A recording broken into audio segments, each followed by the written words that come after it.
lancar gitu. Kalau boleh ya, kalau berkenan silahkan. Supaya lebih ngumpul.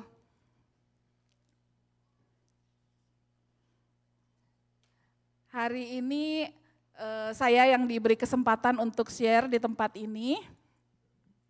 Terima kasih banyak, kalau boleh maju, thank you so much. Oke. Ya, hari ini saya diberi kesempatan untuk membagikan firman Tuhan karena Pastor Ronald bertugas di gereja yang di Boston City Blessing Church. Senior pastor kita, Pastor Zulfi sedang berada di Korea ya. Beliau ke sana bukan untuk operasi plastik ya Bapak Ibu Saudara. Tetapi beliau akan ikut doa ya di Yudo Full Gospel ya namanya ya, gereja dari almarhum Yonggi Cho di sana bersama dengan pastor-pastor yang lain. Mereka akan menghadiri doa, katanya itu doanya luar biasa, mereka harus berdoa seharian begitu, seperti itu. Ya kita dukung pastor kita, saya percaya Tuhan akan bukakan sesuatu ya buat Pastor Zulfi di sana berbicara untuk pastor kita di Korea. Nah dan jadi hari ini saya yang akan membagikan di tempat ini. Mari kita boleh berdoa sekali lagi ya, kita tundukkan kepala. Terima kasih Tuhan buat pagi ini, kami percaya Roh Kudus boleh ada bersama-sama dengan kami, Roh Kudus yang akan menerangkan lebih dalam ke dalam setiap hati kami ya Tuhan. Kau yang sanggup berbicara lebih daripada apa yang hamba-Mu bisa sampaikan ya Tuhan. Kau yang boleh pakai hamba-Mu, urapi supaya boleh menyampaikan apa yang menjadi kebenaran firman-Mu pagi hari ini. Berkati jemaat juga, biar tanah hati jemaat-Mu boleh menjadi tanah yang subur pagi ini. Terima kasih Bapa, di dalam nama Tuhan Yesus, amin. Amin. Nah, minggu lalu Pastor Ronald membagikan resolusi 2026, ada yang ingat ya? Nah, biasanya tahun baru tuh orang-orang menetapkan tujuan gitu ya. Ada goal, ada resolusi. Resolusi itu umumnya tuh tekad untuk lebih baik, memperbaiki diri ya. Biasanya yang wanita itu tekadnya ingin turun sekian pound gitu ya. Nanti di bulan ini, bulan Juni, di bulan Desember tahun depan aku sudah bisa pakai baju nomor sekian gitu ya. Ada yang resolusinya begitu ya. Ada yang ingin lebih makan sehat. Ada yang ingin baca firman Tuhan lebih lagi, ada yang ingin baca firman Tuhan Alkitab 1 tahun habis, macam-macam ya resolusi. Nah, ada yang tahu nggak tanggal 9 Januari kemarin tuh hari apa? Hari Kamis, hari Rabu. Nah ini katanya ya tanggal 9 Januari itu adalah unofficial Quitters Day. Jadi katanya tuh hari itu tanggal 9 Januari itu orang-orang yang punya resolusi itu pada quit, pada menyerah, udah nggak jadi gitu. Itu katanya tanggal 9 Januari. Ada yang mengalami nggak di sini? Quitters Day, aduh. Jadi hari itu orang-orang New Year's resolution-nya pada falling apart gitu tanggal 9 Januari katanya ya. Tapi saya berdoa kita semua di tempat ini nggak ada yang menyerah ya. Meskipun misalnya ada kegagalan, ada miss 1 hari nggak baca firman. Jangan jadi terus-terusan nggak baca firman, nggak apa-apa. Mulai lagi gitu besoknya ya. Kita mulai lagi, kita bangkit lagi, kita teruskan. Jadi saya mau melanjutkan apa yang Pastor Ronald bagikan minggu lalu ya. Di minggu lalu Pastor Ronald membuka khotbahnya dengan janji firman Tuhan di Yeremia 29 ayat 11. Dikatakan bahwa sebab aku ini mengetahui rancangan-rancangan apa yang ada padaku mengenai kamu. Demikianlah firman Tuhan, yaitu rancangan damai sejahtera dan bukan rancangan kecelakaan. Untuk memberikan kepadamu hari depan yang penuh harapan. For I know the plans I have for you, declares the Lord. Plans for welfare and not for evil, to give you a future and a hope. Ada amin Bapak Ibu Saudara?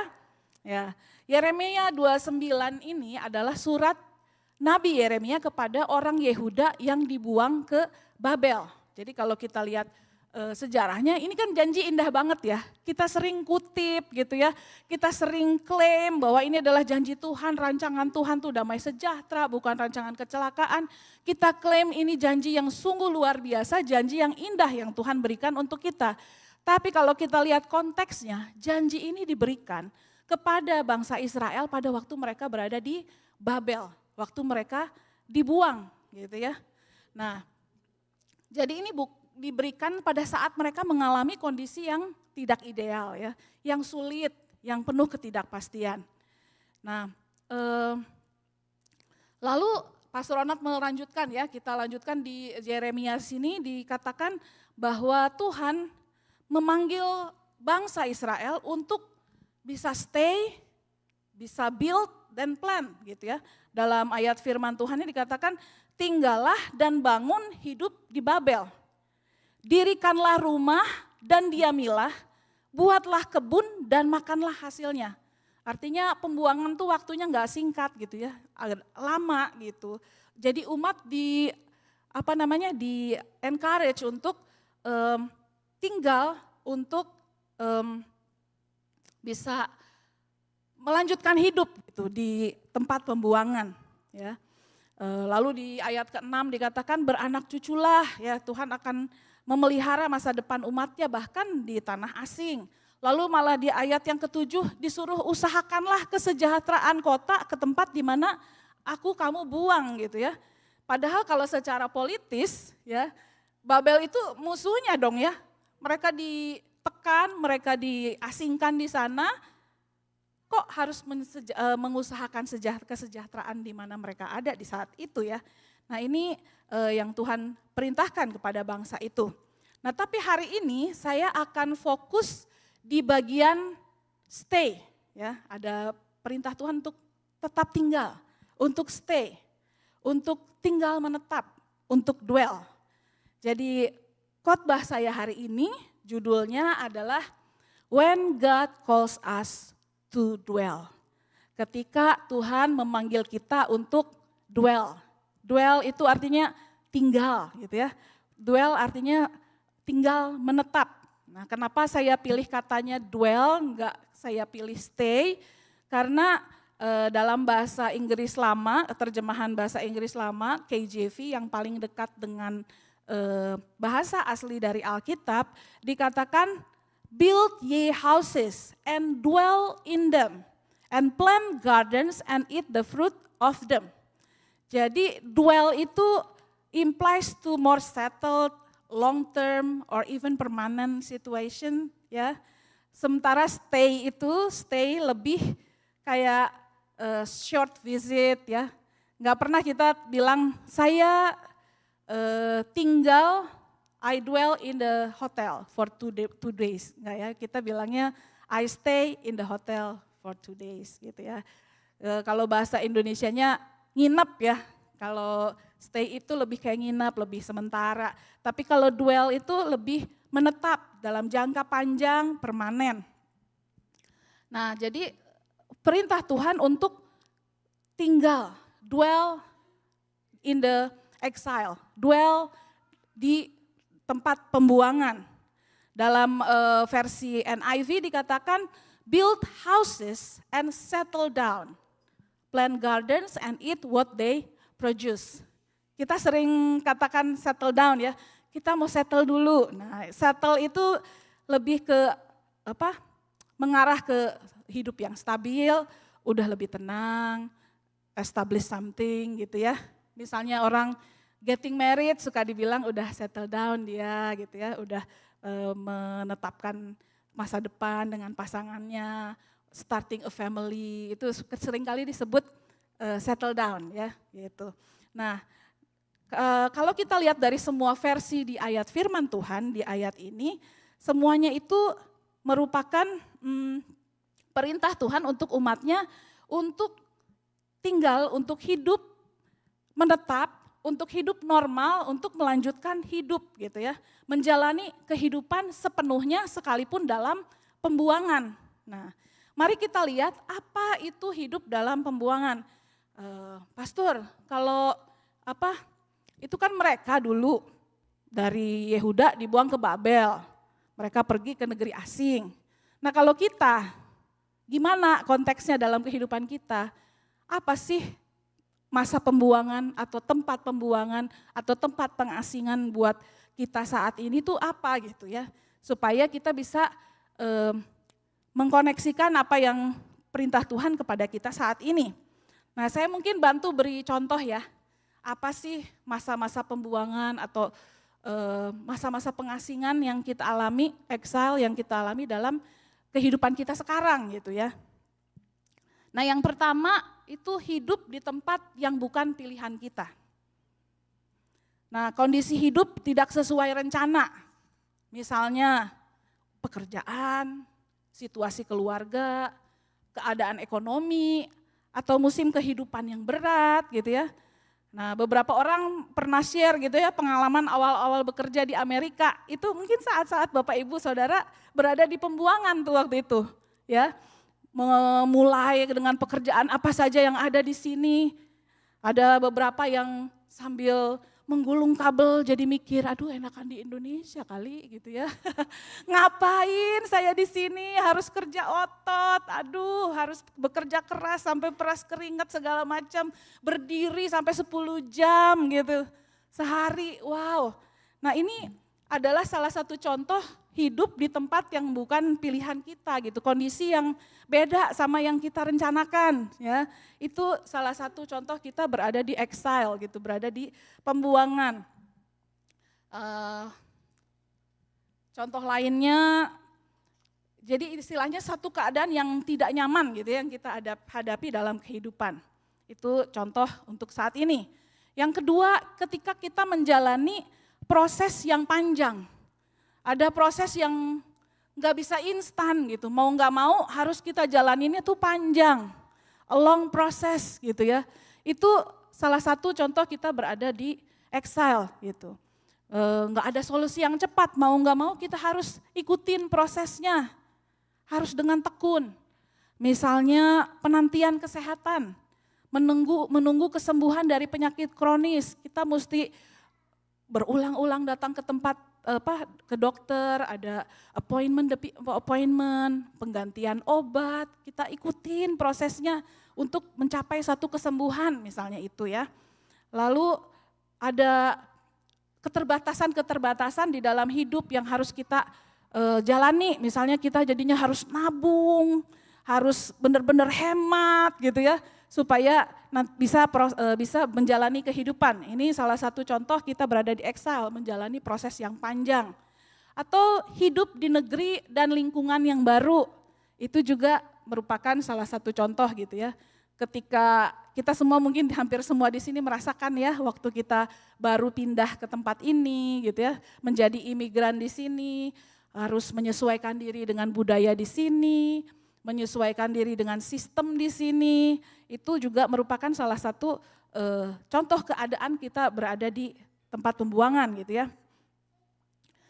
Saya percaya bangsa Israel pada waktu itu juga rindu pulang gitu ya, rindu ke rumahnya, apalagi ini dia benar-benar dijajah gitu istilahnya ya, diasingkan dikuasai oleh bangsa lain. Nah, ada lagi juga masa penantian. Ya, Bapak Ibu Saudara mungkin mengalami juga ada masa penantian, menantikan pasangan hidup, ya yang single belum punya pasangan. Kenapa bahas bagian ini bersin ya? Aduh. Yang single ya menantikan pasangan, atau yang sudah menikah menunggu keturunan. Lalu ada juga mungkin orang yang membuka bisnis dan merintis bisnis tidak mudah gitu ya. Menantikan kapan ini bisnis bisa break even gitu ya. Kapan nih bisnis bisa maju. Nah itu masa-masa penantian juga gitu ya buat orang. Atau juga masa kehilangan. Nah bangsa Israel ini mengalami kehilangan ya. Waktu mereka harus dibuang ke negeri asing. Mereka kehilangan keluarga mereka, kehilangan pekerjaan mereka, mungkin kehilangan jabatan mereka, kehilangan banyak hal, kehilangan yang menjadi satu perubahan di dalam kehidupan mereka. Nah dari contoh-contoh ini mungkin Bapak Ibu sudah mulai relate ya, pembuangan tuh kayaknya seperti apa sih ya, kondisi pembuangan atau exile itu seperti apa. Jadi dalam masa-masa sulit, masa-masa tidak nyaman, Tuhan mau kita stay atau dwell, diam di negeri. Jangan kemana-mana, jangan lari dari masalah, jangan kabur, jangan cari jalan pintas. Nah terus jadi gimana sih kita mau dwell, tinggal menetap gitu, bagaimana sih? Kalau dalam bahasa Ibraninya, kata dwell di ayat Yeremia 29 ayat 5 tadi itu artinya bahasanya tuh yashab gitu ya, bahasa asli dwell dalam Yeremia 29 ayat 5 tadi. Artinya tuh duduk, menetap, berdiam, tinggal dengan stabil atau membangun kehidupan di suatu tempat. Nah, kata ini sering dipakai untuk tinggal menetap dalam jangka panjang, hidup sebagai bagian dari komunitas, bukan singgah atau transit. Nah, kalau singgah atau transit namanya nginep ya, bukan dwell, bukan tinggal menetap. Jadi gimana sih kita dwell itu? Yang pertama tinggal, tapi tinggalnya menetap. Kenapa saya tambahin menetap? Soalnya kalau dalam bahasa Indonesia tinggal sama gitu ya. Kalau bahasa Inggris ada perbedaan dwell sama stay gitu ya. Ini kita yang pertama adalah kita tinggal dan menetap gitu ya. Yang pertama itu lalu dalam buangan ya Tuhan tuh nggak menyuruh mereka hidup pasif atau di pos aja dulu hidupnya. Nggak usah dilanjutin gitu, membangunnya, nggak usah dilanjutin menanamnya. Kamu pos dulu aja di pembuangan, nggak seperti itu ya. Tapi Tuhan luar biasa tetap menetapkan tujuan gitu buat bangsa Israel sekalipun mereka di dalam buangan. Meskipun di dalam kondisi yang nggak ideal, dalam kondisi yang tidak baik. Pembuangan bukan waktu untuk pos kehidupan atau tunggu dulu nanti. Nanti kalau udah jadi baik baru lanjut nanamnya. Nanti kalau udah lebih baik baru membangun gitu ya. Baru berkebun, baru mengusahakan tanah. Tapi Tuhan mau untuk tinggal menetap, tidak hidup setengah-setengah. Tidak menunda kehidupan kerohanian, tapi terus maju dalam kehidupan dengan tanggung jawab. Ya, jadi meskipun dalam kondisi yang tidak ideal, Tuhan mau kita tinggal menetap. Ya, kita terima keadaan itu dan mencari tujuan Tuhan untuk kita dalam lingkungan yang baru tersebut. Nah, yang kedua, gimana sih kita dwell? Kita mau tinggal itu gimana? Yang kedua, be present. Boleh sama-sama katakan? Be present. Kita hadir sepenuhnya. Nah, kita bisa nggak hadir sepenuhnya loh Bapak Ibu Saudara. Ya. Contohnya, misalnya sekarang duduk di sini, ada yang mungkin pikirannya mah ke makan siang. Nanti mau ramen yang di mana ya? Khotbahnya si Ibu Jen mah nggak begitu kedengeran. Nah, jadi itu nggak be present tuh. Kalau be present itu berarti duduk memperhatikan kita ada di situ gitu ya. Nah, kita nggak bisa hidup di dua dunia gitu. Be present. Kalau Tuhan sedang tempatkan Bapak Ibu Saudara di sini, be present di sini. Jangan pikirannya di Indonesia, badannya di Amerika gitu, ya. Atau pikirannya di state lain, udah kepikiran Ohio, udah kepikiran Alaska, ada yang buka Alaska. Ada yang pikirannya mungkin ke state lain, tapi badannya ada di New Hampshire. Jadi kerja di New Hampshire-nya bisa jadi setengah-setengah karena pikirannya ada ke tempat lain. Jadi be present, ada di sini, hadir sepenuhnya di sini di tempat di mana Tuhan menetapkan kita.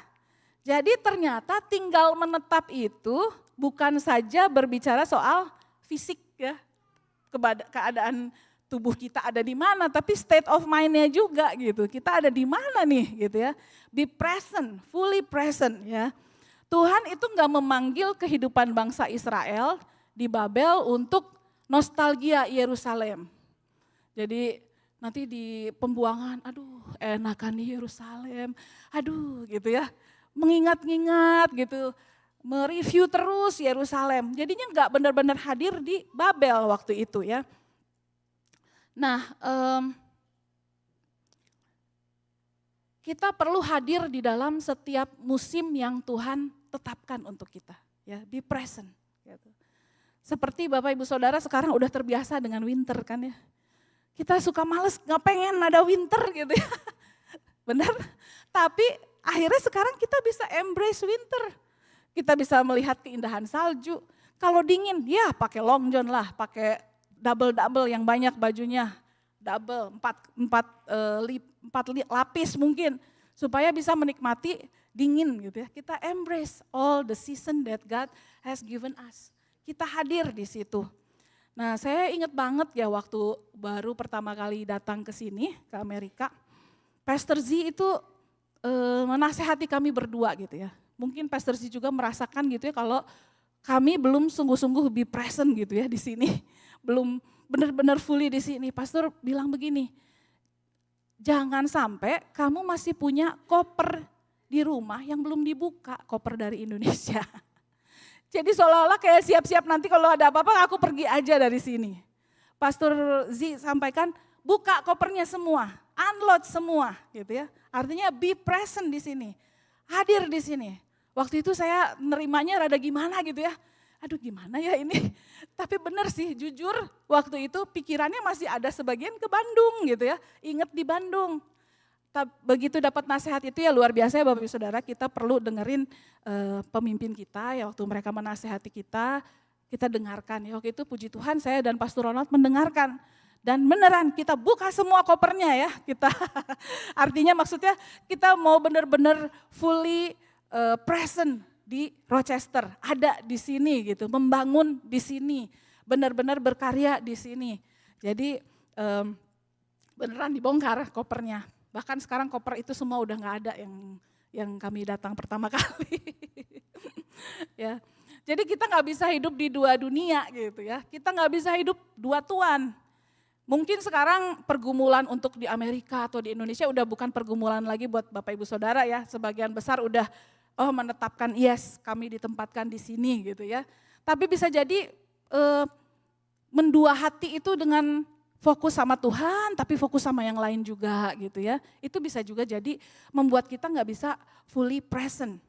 Dalam hubungan juga kita perlu fully present. Hari ini, nih ya, yang ini nih, yang ada di tangan saya ini bisa menjadi distraction untuk kita fully present dalam hubungan. Ya, hubungan suami istri, hubungan dengan anak. Ini nih bisa mengganggu nih Bapak Ibu Saudara. Ya,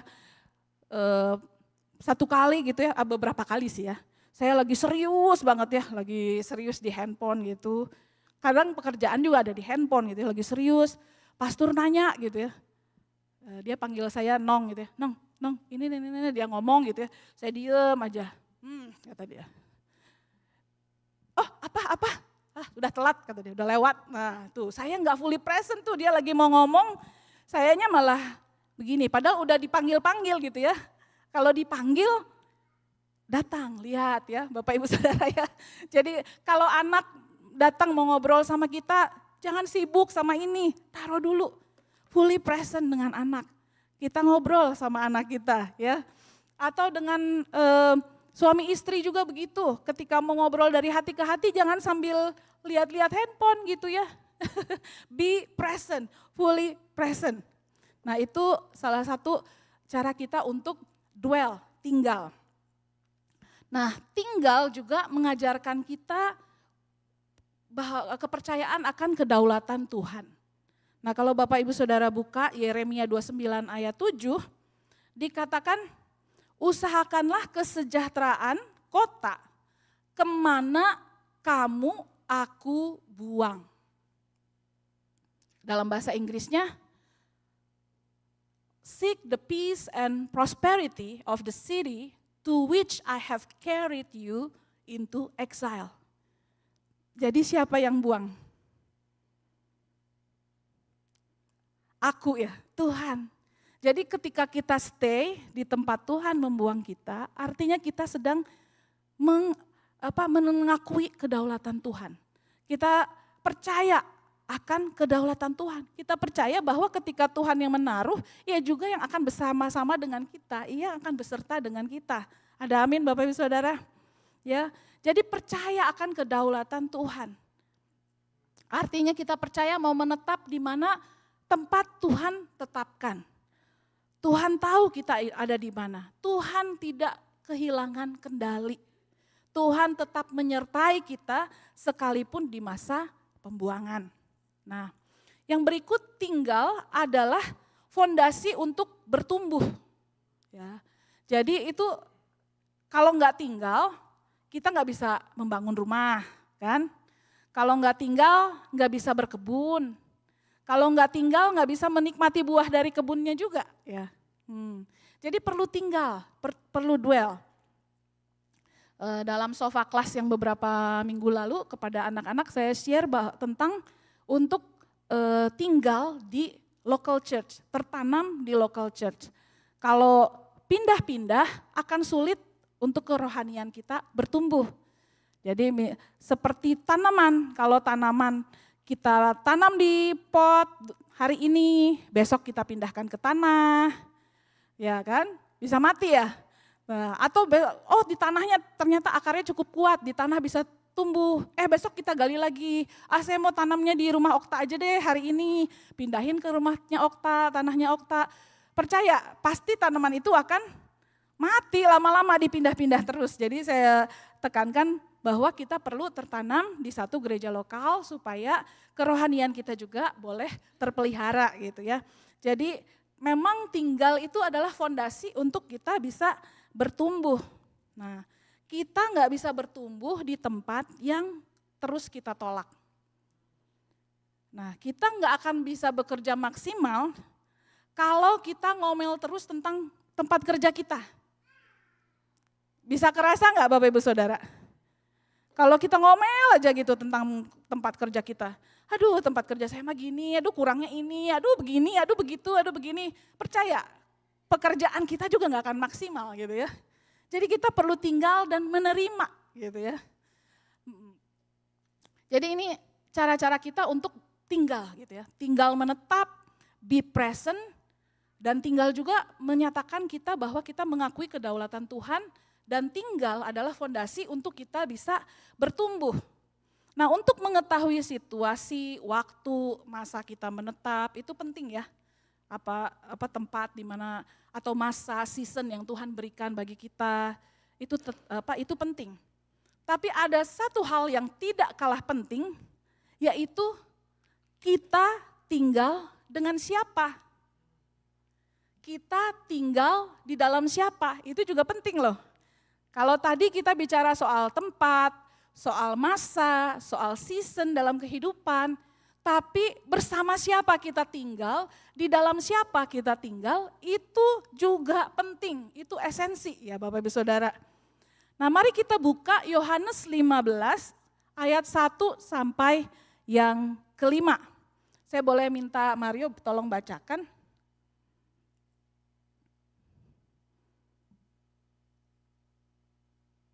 Ada mic-nya atau?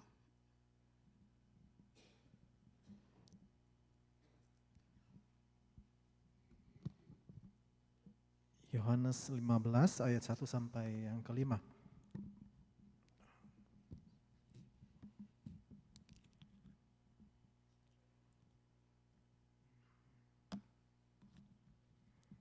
Firman Tuhan berkata, Akulah pokok anggur yang benar dan Bapakulah pengusahanya. Setiap ranting padaku yang tidak berubah dipotongnya, dan setiap ranting yang berbuah dibersihkannya, supaya ia lebih banyak berbuah. Kamu memang sudah bersih karena firman yang telah kukatakan kepadamu. Tinggallah di dalam aku dan aku di dalam kamu, sama seperti ranting yang tidak dapat berbuah dari dirinya sendiri. Kalau ia tidak tinggal pada pokok anggur, demikian juga kamu tidak berbuah jikalau kamu tidak tinggal di dalam aku. Akulah pokok anggur dan kamulah ranting-rantingnya. Barang siapa tinggal di dalam aku dan aku di dalam dia, ia berbuah banyak. Sebab di luar aku kamu tidak dapat berbuat apa-apa. Ya, terima kasih. Ya, jadi firman Tuhan katakan tinggallah di dalam aku ya, karena Tuhan adalah pokok anggur. Dalam bahasa Inggris dikatakan di ayat 4, abide in me and I in you. As the branch cannot bear fruit of itself unless it abides in the vine, neither can you unless you abide in me. I am the vine, you are the branches. He who abides in me and I in him bears much fruit. For without me you can do nothing. Nah, di Yeremia 29 dikatakan tinggallah di situ. Kita tinggal di satu masa, kita tinggal di satu tempat. Tapi di Yohanes 15 Yesus berkata, tinggallah di dalam aku, abide in me. Abide itu dwell ya, dwell in me. Abide in me, tinggal di dalam aku. Tuhan tidak hanya memanggil kita untuk tinggal di satu tempat, tapi terlebih lagi ia memanggil kita untuk tinggal di dalam Kristus. Tinggal di dalam Kristus. Exile atau pembuangan itu mengajarkan kita untuk tinggal, tetapi di dalam Yohanes 15 mengajarkan kita di dalam siapa kita tinggal, bagaimana kita tinggal. Ya. Tinggal dalam Tuhan itu artinya terhubung dengan Tuhan, melekat dengan Tuhan, memelihara hubungan dengan Tuhan. Itu tinggal di dalam Tuhan. Gak ada cara lain, gak ada shortcutnya. Semua harus kembali kepada kehidupan doa kita. Ya, itu bisa dicapai dengan kita connect dengan Tuhan. Berdoa, baca firman, terus melekat di dalam Tuhan. Gitu ya. Mencari Tuhan bukan hanya pada saat kita butuh Tuhan, tapi mencari Tuhan setiap hari. Ya, mencari Tuhan setiap saat. Namanya juga melekat di pohon anggur ya, melekat pada pokok anggur. Nggak bisa tuh ranting besok lepas dulu, besoknya lagi nempel lagi. Kalau ranting itu pasti dia nempelnya terus gitu ya, nempel terus. Ada yang inget lagu ini nggak, Sydney Muhede, Terhubung. Saya kalau dengar lagu itu saya langsung ingetnya ini Yohanes 15 ya. Ku terhubung denganmu, selalu melekat di hatimu. Firman-Mu itulah dasar hidupku yang berdaulat atasku. Ya, Bapak Ibu coba putar lagu itu ya, itu mengingatkan kita untuk terus terhubung sama Tuhan. Kita tinggal di dalam Tuhan. Nah, saya mau kasih ilustrasi gimana sih tinggal di dalam Tuhan dan Tuhan di dalam kita, itu gimana ya? Kita tinggal di dalam Tuhan, terus Tuhan di dalam kita juga. Nah, saya mau minta bantuan dari Ibu Susi, boleh bantu saya.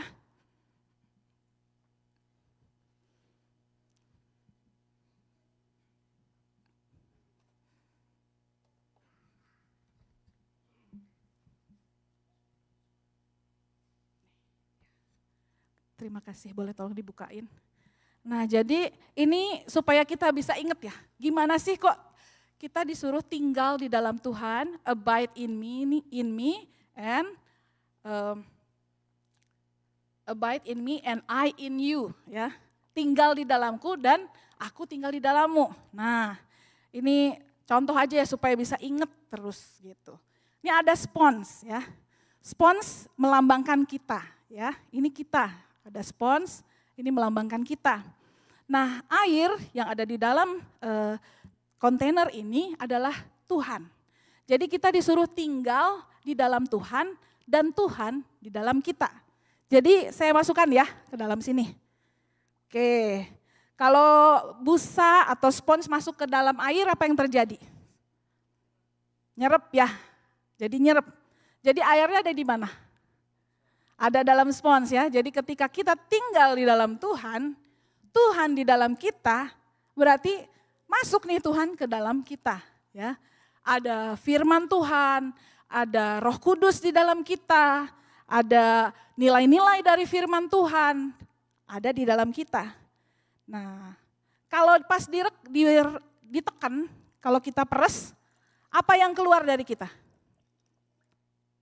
Dari spons apa yang keluar? Airnya keluar. Jadi seharusnya ketika kita hidup di dalam Tuhan, firman-Nya di dalam kita, Roh Kudus ada di dalam kita, ketika kita mengalami tekanan, ketika kita mengalami kesulitan, yang keluar dari kita adalah buah-buah roh, kebaikan, kekuatan yang dari Tuhan gitu ya, ketika kita ditekan begitu. Bukan kepahitan, bukan hal-hal yang lain, karena kita tinggal di dalam. Kita di dalam Tuhan dan Tuhan di dalam kita. Nah itu kan bisa kelihatan ya, sponsnya di dalam air dan sponsnya nanti menyerap air. Kira-kira dapat ya Bapak Ibu Saudara ya, kita tinggal di dalam Tuhan dan Tuhan di dalam kita. Ini hal yang sangat utama, sangat penting tentang panggilan Tuhan untuk tinggal ya. Terima kasih Susi. Nggak ada cara lain seperti yang tadi saya katakan, kita perlu datang kembali kepada Tuhan. Nggak ada shortcutnya, datang kepada Tuhan. Cari Tuhan, datang kepada Dia. Kita dalam Kristus, hidup dalam kehendak-Nya, firman-Nya, dalam hadirat-Nya, roh-Nya memenuhi kita. Itu yang akan terjadi ya. Ada perubahan di spons itu, dia menyerap air, ada perubahan berat, ya kan? Ada perubahan volume sedikit mungkin dengan menyerap air. Jadi ketika kita di dalam Tuhan, seharusnya ada perubahan yang terjadi di dalam kehidupan kita. Luar biasa yang Tuhan lakukan dalam kehidupan kita. Kalau sponsnya itu tadi kita tarik, kita taruh di luar, lama-lama akan jadi kering. Pernah ngalamin gak sponsnya jadi keras banget, kering banget, malah bisa hancur gitu ya, bisa robek. Itu kalau kita nggak ada di dalam Tuhan, kita nggak bisa berbuat apa-apa. Mari kita putuskan untuk taat kepada Tuhan. Terima musim kehidupan yang Tuhan sedang izinkan terjadi dalam Bapak Ibu Saudara tanpa menyerah. Mari kita hadir sepenuhnya, baik di dalam keluarga, dalam pekerjaan kita, dalam pelayanan kita. Mari kita berhenti menunda ketaatan dengan alasan tunggu nanti jadi lebih baik, tunggu keadaannya sudah lebih baik. Percaya bahwa Tuhan gak pernah salah menempatkan kita ya. Bahkan Tuhan merindukan kita berbuah sekalipun kita berada di masa pembuangan. Bapak Ibu Saudara, mari kita boleh sama-sama tundukkan kepala. Saya percaya Tuhan boleh berbicara lebih dalam buat Bapak Ibu Saudara pada hari ini. Panggilan Tuhan kepada kita untuk tinggal. When God calls you to dwell, He wants us to dwell in His presence. He wants us to trust Him in every season that He allows us to be in. Dalam masa-masa penantian, in the waiting time, dalam masa-masa sulit, dalam masa-masa yang kehilangan mungkin, Tuhan mau kita boleh ada terus tinggal menetap. Kita tidak mencari jalan pintas, tapi kita mau stay, kita mau dwell in the place that God has placed us. Bapak Ibu Saudara, mari tundukkan kepala, kita boleh bertanya kepada diri kita masing-masing, kira-kira ada enggak hal yang Tuhan mau kita stay di situ? Tuhan mau kita kerjakan sesuatu di situ. Tuhan gak mau kita kabur, Tuhan gak mau kita setengah-setengah di situ. Apakah itu mungkin keadaan keluargamu?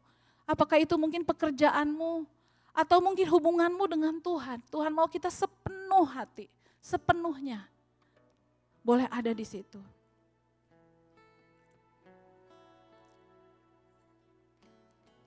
Panggilan Tuhan juga ketika kita sudah tahu di mana kita berada, di mana kita mesti stay. Ya sungguh rindu kita boleh tinggal di dalam Dia dan Dia di dalam kita. Sebab itu yang utama, sebab itu yang esensi. Kita nggak bisa berbuat apa-apa di luar Tuhan. Yohanes 15 katakan, engkau nggak bisa berbuat apa-apa kalau engkau terlepas dari pokok anggur. Ingat itu Bapak Ibu Saudara, kita nggak mau terlepas dari Tuhan. Kita mau terus terhubung dengan Tuhan. Saya mau berdoa untuk Bapak Ibu Saudara mungkin yang lelah, yang pingin keluar aja dari satu season, dari satu masa yang Tuhan sebenarnya pengen Bapak Ibu Saudara stay di situ. Saya mau berdoa buat Bapak Ibu Saudara. Atau mungkin Bapak Ibu Saudara berkata, aduh aku gak mau bertahan lagi, sudah cukup. Tapi engkau tahu bahwa Tuhan mau engkau tetap di situ. Hari ini Tuhan mau mengundang kita untuk tinggal di dalam Dia. Engkau tidak perlu berusaha kuat dengan usahamu. Lakukan satu hal, terhubung aja, menempel aja dengan Tuhan. Karena itu adalah sumber kekuatan kita. Mari kita jujur di hadapan Tuhan, bahwa kita perlu untuk bergantung kepada Tuhan.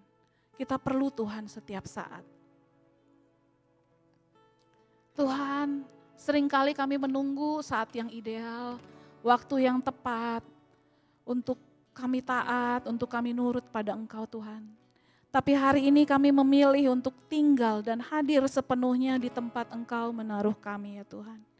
Kami mau hidup bertanggung jawab, hidup sepenuhnya, bisa maksimal untuk menggapai tujuan-Mu dalam situasi apapun dalam kehidupan kami Tuhan. Banyak alasan yang bisa diutarakan oleh bangsa Israel waktu Engkau memerintahkan mereka untuk membangun rumah, tinggal dan berkebun di tempat pembuangan di Babel ya Tuhan. Mereka kehilangan, ada trauma kehancuran Yerusalem, kehilangan rumah, kehilangan keluarga, hidup dalam kekuasaan asing. Namun Engkau mengajak mereka untuk bisa tinggal sepenuhnya dan percaya sepenuhnya akan kedaulatan Tuhan. Tuhan ampuni kami ya Tuhan. Kalau kami banyak excuse, banyak alasan ya Tuhan. Nanti tunggu, nanti Tuhan. Oh ajar kami Tuhan untuk taat kepadamu.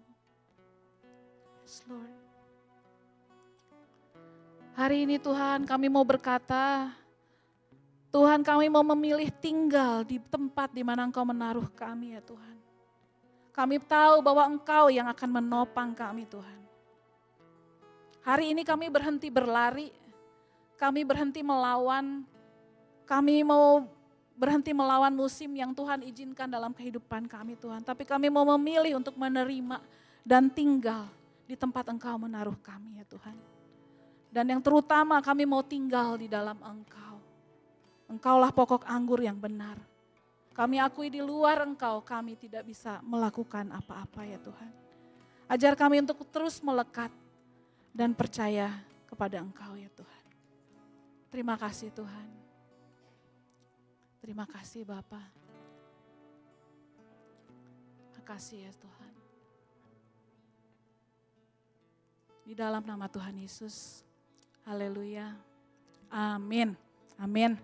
Saya berdoa biar firman Tuhan ini boleh menjadi landasan bagi Bapak Ibu Saudara menjalani tahun ini.